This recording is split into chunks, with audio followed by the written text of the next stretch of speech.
Yeah. And then we have our today's topic. Andrew?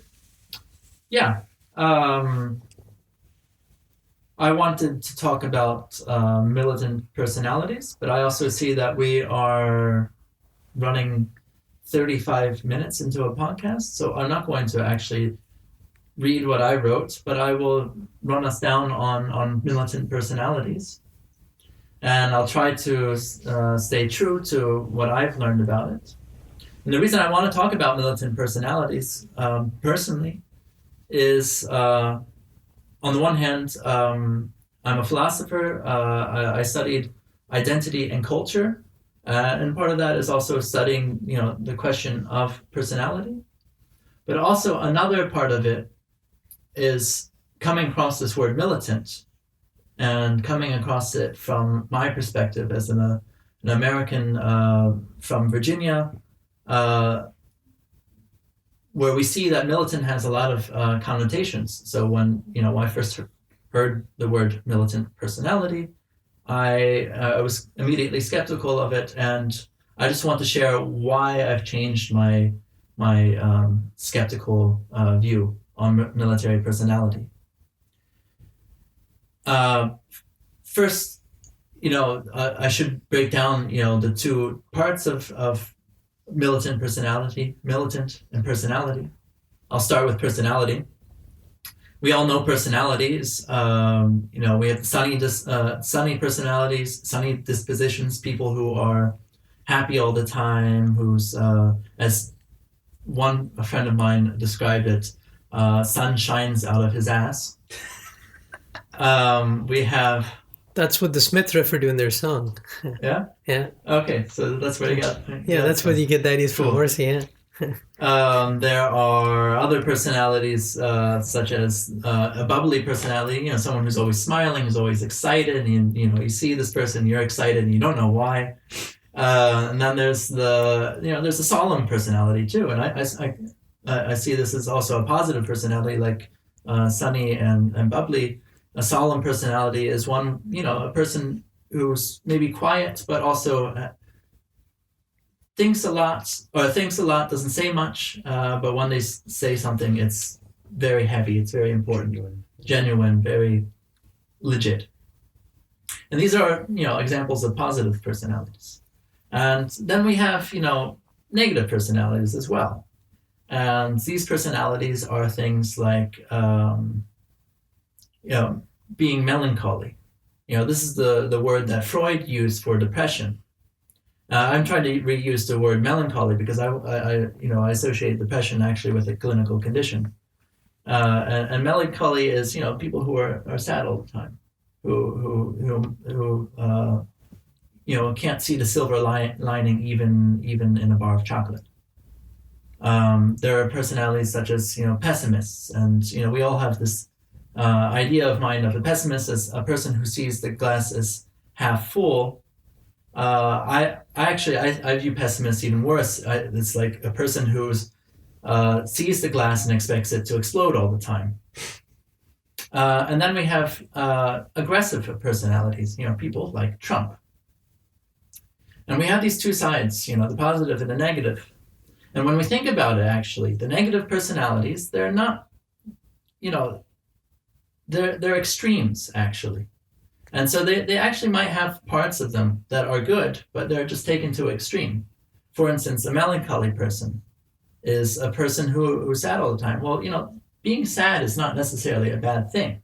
If something bad happens to you, or, a loved one dies, and you're not sad, that shows something wrong. But also, like, when you're sad and you share the sadness with a group of people, then that's how you can, heal and grow together. The pessimist, sometimes the pessimist is a pessimist, but sometimes the pessimist is a realist. And that glass that's half full is really a glass that's half full, and, that person just didn't get enough. And then there's the aggressive personality. And this is where I make my leeway into militant personalities. Because I feel that the connotation of a militant personality that is bad in Western society is the one that's been associated with aggressiveness. And, there is a side to aggressiveness that when there's less of it, we consider that good. That's assertiveness. That's doing the things, or sticking to something and saying, I want that done. And if that's a good thing that's to be done, then it's good that you did that. And that's how I see a militant personality. It's a sort of a balance between all of these different types of personalities. Some people describe it as a measure by which you can measure yourself, so that you know that you're not being too aggressive. You're being assertive. You're not being melancholic. You're being sad at the appropriate moments. You're not being pessimistic. You're being realistic. And these are important things. And it's also important to understand that on the other side, on the positive personalities, you can also have excesses. For instance, if someone is excited all the time at a funeral, that's kind of weird. If someone is happy all the time when something bad has happened, that's strange. When someone is solemn at the wrong moment, that can really bring the mood of a situation down. And so it's important to understand that both positive and negative personalities, they're really just two sides of the same coin. And that coin, is one where we have to find balance. And I say that balance is the militant personality. And it's important then to find this balance because we live in a world where we need to, we talk about democracy, we talk about talking with each other, getting together, making decisions with each other, and this and that. And we need to realize that when we are doing this, we're getting all together and our personalities are coming into play here. And so that if, one of us brings in one personality a little too much, it will affect the entire group. If another person is able to, however, use their personality to, move things forward by being assertive, that can be very good. And so, without going too much into what exactly a militant personality is, I would say then that a militant personality is not only this balance of the personalities, not only a measure by which you can measure yourself, but it's also a personality that realizes that you have to start developing an emotional intelligence so that you can actually connect with the people that you want to be working with, whether it's political work or even just on the job or just a group of friends hanging out doing a podcast. And furthermore, it's a personality that, through developing this emotional intelligence, you develop a sort of creativity as well. You develop a sort of way of seeing the world in different ways, seeing the world from other people's perspectives. That's called empathy. And empathy is something that is very, very, very, very important to philosophy, and it's also to ethics and to morality. It's important because it's through our empathy that we realize that we, all of us, in this world, we're all fighting the same fight. We're all cleaning up the same mess. And we need to work on our own ability to, our own personalities in order to help other people fight this fight. And that's my summary of militant personalities. Cool. Thank you. But I have one question. Why do we call it militant then? What else? I mean, I would have a very different notion of what a militant is. Yeah. Could you maybe say a bit more about that? Chell made a good point. You want to say it? Well, I just think that I because I had the same exact concern as you. I was like, why militant? And it was brought up that if you compare it, so militant, it's oftentimes used to shed a negative light on groups that say are engaged in activities perhaps that government or nation state is not so interested in. So you might call some kind of resistance movement a militant resistant movement, and that is to then speak negatively about this resistant movement. And it got me thinking, and we do the same thing, for example, with words like terrorism. Anybody who we don't like, we just call them terrorists. It's very convenient in political speak, I guess, to just call them terrorists. And it occurs to me that there's a difference between a group being called a terrorist and a group being called militant.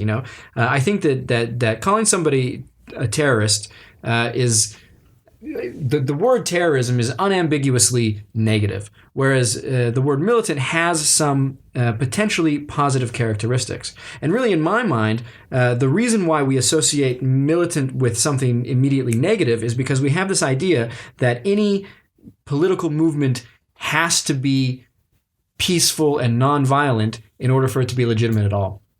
And I think that that's incorrect. Now, I do think that peace and nonviolence is something that we should strive for, and that if it's possible, we should pursue peaceful and nonviolent means to accomplishing things.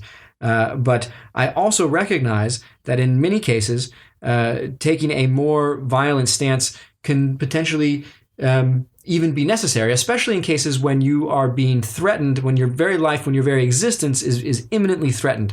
If there's somebody knocking at your door and they're going to kill you, then you have a right to defend yourself. And I think that this idea militant also incorporates this feeling in a way that calling somebody a terrorist perhaps doesn't. So this was kind of the thinking that got me down. But I don't know, you. Yeah, no, I wanted to add to Andrew's thought here. Maybe by thickening or broadening his conception of assertiveness, it kind of resolves your concern, and that's with the idea that being militant also, there is this idea of assertiveness, not aggressive, right? But and it comes from the actual word militant, I think, and it's this notion of military, of being disciplined, of being really gung-ho to your principles and doing whatever is necessary to stick to your principles. And that's where the idea of being like a soldier almost, following your rules, following what's your code of conduct for a soldier. And I think that's, at least for me, how it makes a little more sense. And I don't know if that helps you kind of resolve your question. Yeah, I mean, at first I thought that we were trying to sort of rehabilitate this word. That we were, that maybe militant had a meaning before that was lost somehow, and that now we have to, bring that meaning back. But I don't think that's the case. I think militant, I think it's from the Latin militans. It means a soldier. Right. So, I don't think that we're seeking to rehabilitate this word. I think it's more of a question of sort of repositioning ourselves, perhaps philosophically or even psychologically, to what it means to pursue your ideals in a productive manner, perhaps. Right. Yeah, you have certain principles and you stick to them and you do them in a disciplined way. And I'm curious now, because we all have different conceptions or different examples of who are militants. What are your examples of militants? For me, it's clear. It's Black Panthers, Malcolm X.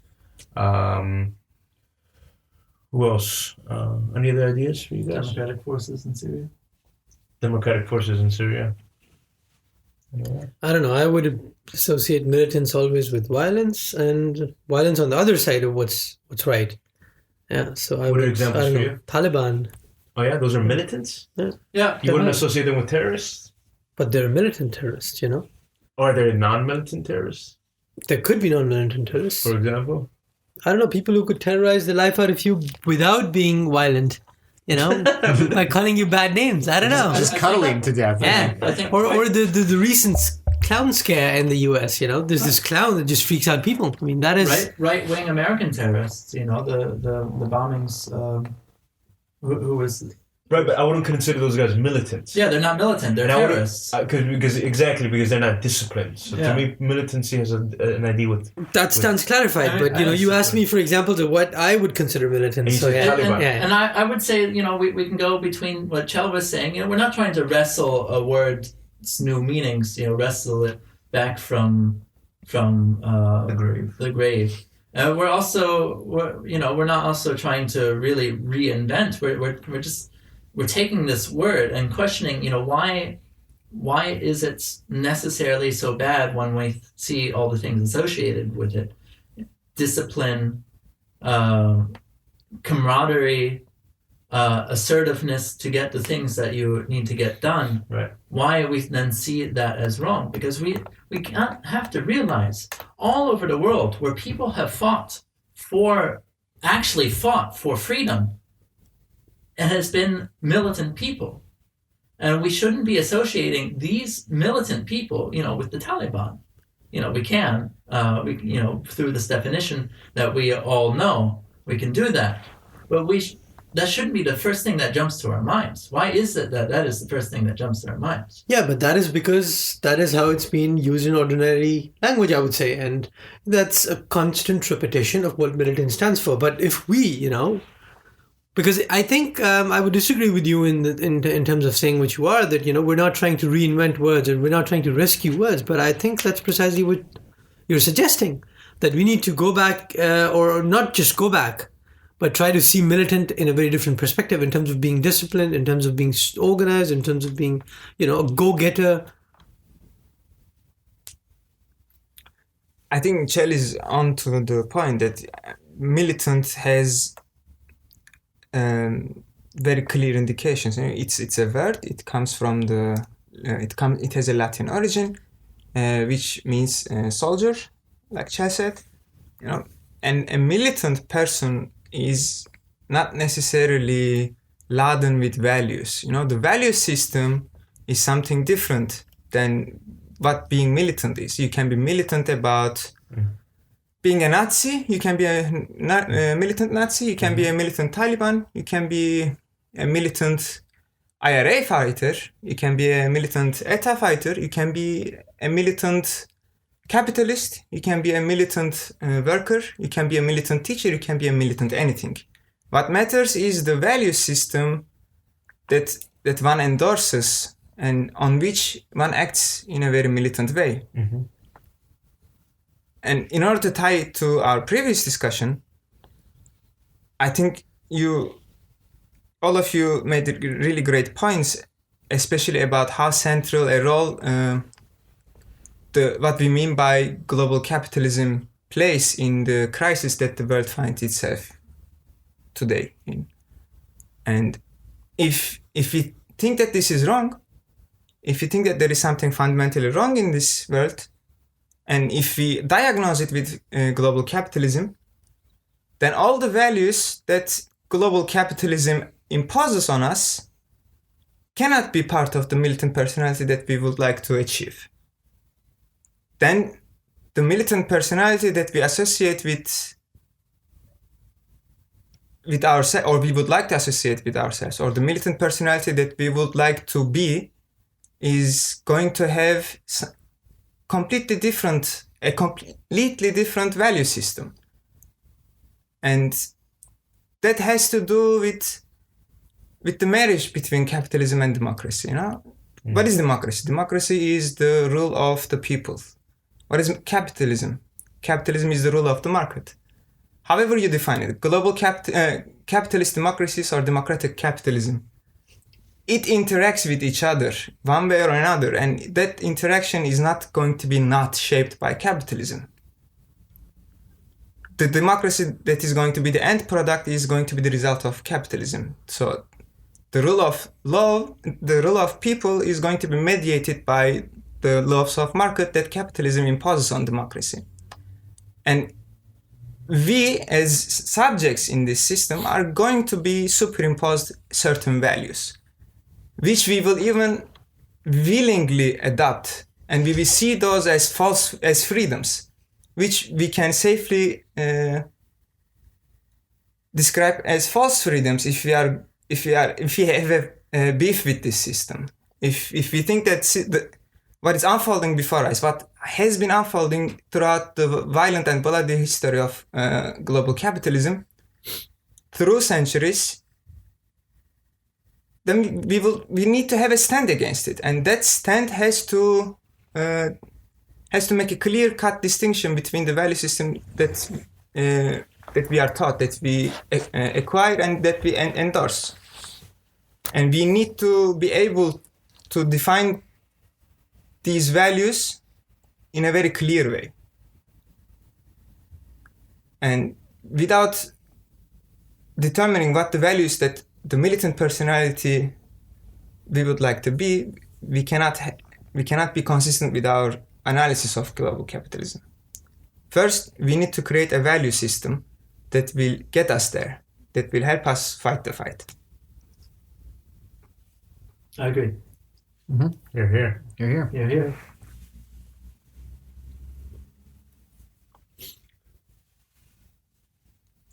Small example about values just came to mind. I mean, we should be probably ending soon. How long have we been recording? It's almost an hour. Yeah, just to add as a small example, I just find it interesting. I wanted to say this before. I wish I said it before what you said, because I really liked what you just said. But I find it interesting that with the word militants, it seems to me that there's an automatic assumption that if you're militant, it's automatically, in today's values, bad. Like violence is automatically assumed to be a bad thing. And I just wonder if that has, I mean, violence is a bad thing, but violence is not a bad thing in self-defense, right? It's a necessary thing. And so I just find it interesting how anyone it seems that almost anyone that's perceived as militant or is labeled militant is automatically bad. And to me, that seems to serve a certain value system, right? Yeah, that's all I want to say. Yeah, and that is the value system of the oppressor. Yeah. Exactly, and let's that's why call it that. And that's why resistance movements are oftentimes not invited to the table. You have you'll have governments sitting down together talking about like this like the G20. They get together, they talk about how they're going to rule the world, or to put not too fine a point on it. And summer in Hamburg. yeah, and but these resistance movements who are fighting, they're backed by legitimate grievances. They have legitimate grievances against the state, and they're not invited to the table. And oftentimes, one of the reasons that's given for not inviting them to the table is that they've engaged in violent behavior, right. As though they have to fit this sort of Gandhian model in order to be even allowed to participate. Meanwhile, the governments who are at the table are free to use violence left and right whenever they want, willy-nilly, and I think that is worth pointing out. Nobel Peace Prize, the recent Nobel Peace Prize to Santos, the president of Colombia, is a perfect example. He got the Peace Prize, but not the leader of the FARC. They're both in charge of the peace. Yeah, actually, yeah. It wouldn't work out with the agreement or the cooperation of both of them, right? I mean, the FARC is equally as important as the Colombian president. But well, that goes on to show how this logic of power works out. It's double standard. Yeah. Of course. Yeah. So with that, should we end the podcast? Any last words, comments, guys? Well, officially, we should go into morale. Right. Has anyone prepared anything for morale? No, I just remember the words of Nizam Hikmat. I think he has a very good saying that characterizes also our state of human beings. That we're all free and independent as trees, yeah. But we're also we have this brotherliness, Bruderlichkeit, as in a forest, right? That is our existence. That's how we are. So we're all einzeln. We're alone and we're independent as trees, right? But trees, to be appreciated, they have to be a part of a forest. A single tree, unless it's, majestic, 800 years old, something, you will not appreciate it as much as. So, that also tells you how in nature, you have this sort of a collective, collectivism, if I were to call it. Yeah, and that's something that we should learn from, something that we should imbibe, something that should push us to being, to push ourselves together, to work with ourselves, because in that lays our salvation. We should all get T-shirts that say "Free as a tree." I say we just go all hug a tree, guys. Yeah. All right, thank you, Navas, for that. You're welcome. Actually, that tied in everything very well. Trees, Palm trees, yeah. global Also, warming. yeah, totally. All the things that we're talking about. Very good. Good. So We end with that, and for next week, we talk next week about the Nobel Prizes. We just, spoke about them, and we talk about how Nobel Prizes, are they really something that, are worthy of respect, as we're told that they're worthy of respect? And if so, is that the case? And I'm going to be questioning the logic behind Nobel Prizes. Do Nobel Prizes, at least some of them, of course, I could understand that, or we could argue that they serve noble purposes. That has nothing to do with Alfred Nobel. Yeah. But some of them, do they really go on and demonstrate that sort of progression or deserve advancement of humankind? And that's something that, I've been recently, because they were announced, I've been thinking about. And I'd like to talk about it with all of you. Yeah. So Cool. Until then. I look forward to it. Yeah. Cool. Stay tuned, everyone. Thanks for joining us. Yeah. Thanks for joining Like, us. share, comment. Go to our Moral Economy page on Facebook. And now we also have a new podcast page called Propaganda Podcast. We will soon have a Twitter account, I'm sure, for the Propaganda Podcast, but we have a Moral Economy Twitter account called @MoralEconomicus. And of course, visit our website, mainstreamidea.com. And thanks for listening. Share wide. Stay critical. Stay critical, Stay yeah. critical, everybody. And organize. And And organize. organize, yeah. This next song is called Bella Ciao. It is an Italian anti-fascist song of the World War II era.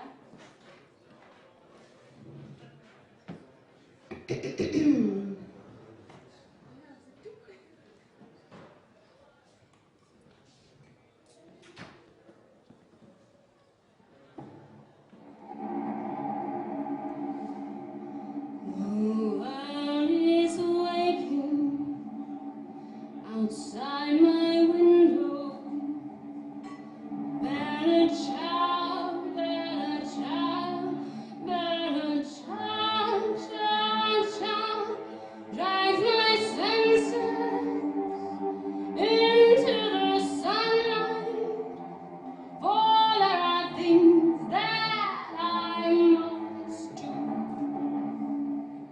Oh, wish me luck now. I have to leave you. Better ciao, better ciao, better ciao, ciao, ciao. With my friends now, all to the city. We're gonna shake the gates of hell.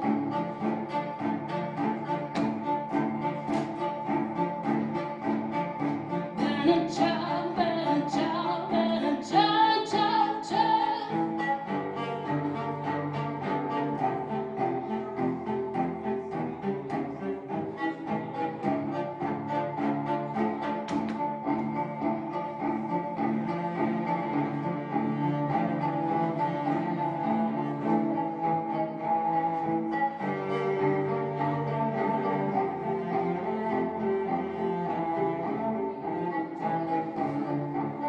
And I will tell them, we will tell them, better ciao, better ciao, better ciao, ciao, ciao. Better son, he's not for franchise. I hope the bastards drop down dead. It's time to see me, he might be smiling. Better ciao, better ciao, better ciao, ciao, ciao. In prison. On the TV, I'll say the sun will drive me here.